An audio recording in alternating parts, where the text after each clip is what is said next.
Hello again guys, today we're going to be taking a look at the BlitzWolf K3 power station. This is kind of similar to a power station I took a look at not too long ago, and BangGood were kind enough to offer to send that out to me, so I told them I'd take a quick look at it. So let's go ahead and dive in. Alright, and there is the grand majority of the package. The rest of the box is empty.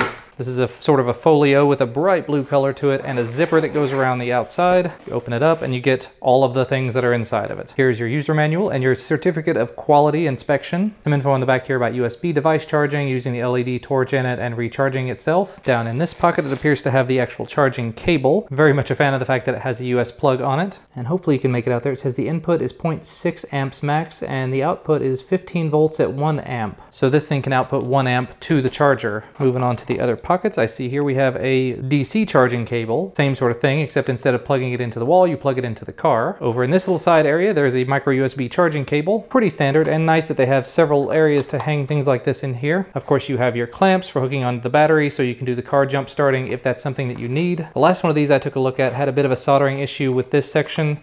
I don't hear anything rattling around, so that should be good to go. And then, of course, the very last thing, sort of the most important thing, the battery itself. So just taking a quick look around it, it does have that same blue color as we saw on the folio case that it comes with. Here we have the power button, which you can use to check the battery level of the entire pack, or you can hold it for, I think it's 4 seconds, and the light itself will come on. There you go, very bright light, so we'll go ahead and turn that right back off. As we go ahead and look at the front side of the device, you'll see a USB 5 volt port at 1 amps, USB 5 volt port at 2.1 amps, the 15 volt 1 amp input, the engine start, which you just have to stick a fingernail in there and kind of pull it over. This is where the 2 jumper cable plugs will go. And of course, looking on around the device, there's nothing on this end, nothing on the back side, just the light on this side. And on the underside, some information about the battery itself. It is a 12,000 milliamp hour battery, 15 volt 1 amp input, 5 volt 1 amp or 5 volt 2.1 amp output, as well as the 12 volt 200 amp starter. Now, unfortunately, as I said in my last car jump starter type video, I'm not gonna be able to test this out for actually jump starting a car. My car is just fine at the moment. However, I should be fine to go ahead and try to test charging a phone with it. So let me go ahead and plug this into the 2.1 amp port, and then we'll plug this into the Galaxy S6, make sure everything works appropriately. Plugged it in, nothing happens.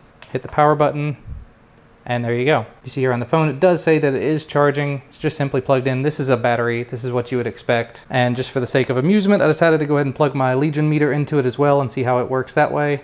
It does say it's doing 1.75, 1.8 amps of output, sort of cycling around a little bit, but it is staying around 1.7, 1.8, going as low as about 1.5 or 1.6, which is about what it ought to be for the Galaxy S6. I don't really have that many devices that'll draw a lot more than that. I think this is as good a test as any. Let's go ahead and try it on the 1 amp port and see how that works. Back to almost 5 volts and then 1 amp. It's sticking right around 1, maybe 1.1 amp there. And then when the device screen turns off, it went up to about 1.25 amp.